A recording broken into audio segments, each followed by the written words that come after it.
All right, now we're going to build our navigation bar. So up here, we're going to have our logo, which you can download right below this video. Next to that, we're going to have a search box and a switch for selecting the color mode.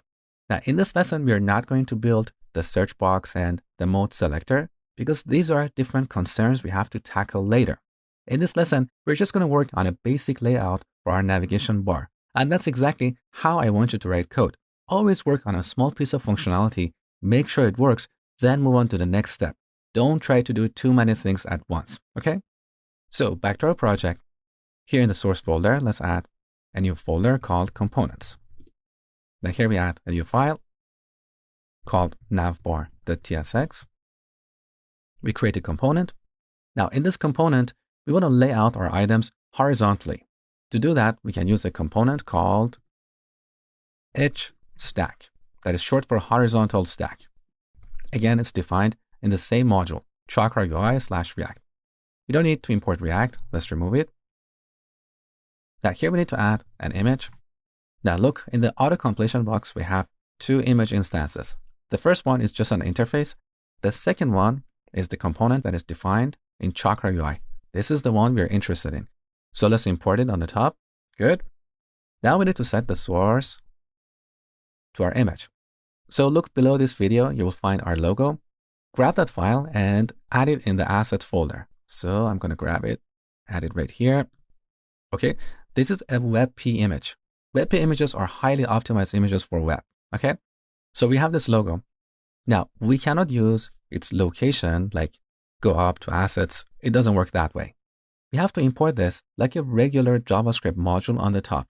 So we import our logo. We could call this anything. The name doesn't really matter. From here, we need to type a path. We have to go one level up. Then we go to assets and grab logo.webp. So now we have this object logo and we can reference it right here. Now let's add this navbar component to our grid.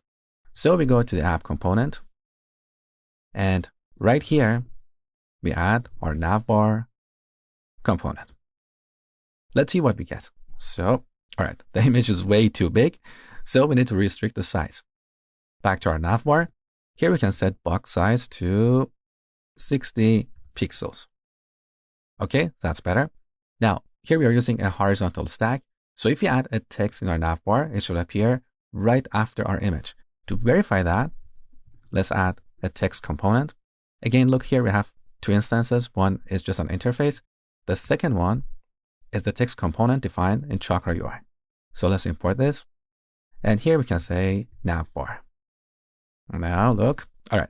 So now we have a horizontal stack. Later in the course, we'll come back and add a search box as well as a mode selector to this navbar. Okay. Now the final step before we finish this lesson. Now that we have the basic navbar in place, we can remove the background color for this grid item. So back to our app component. Here's our grid item. Let's remove the background color. Okay. And here's the end result. It's looking good. So now it's time to make another commit to our Git repository. So just like before, we review every file we have changed to make sure we haven't made any mistakes and our code is nice and clean. If so, then we make a commit and say, build a navbar. Okay. Commit.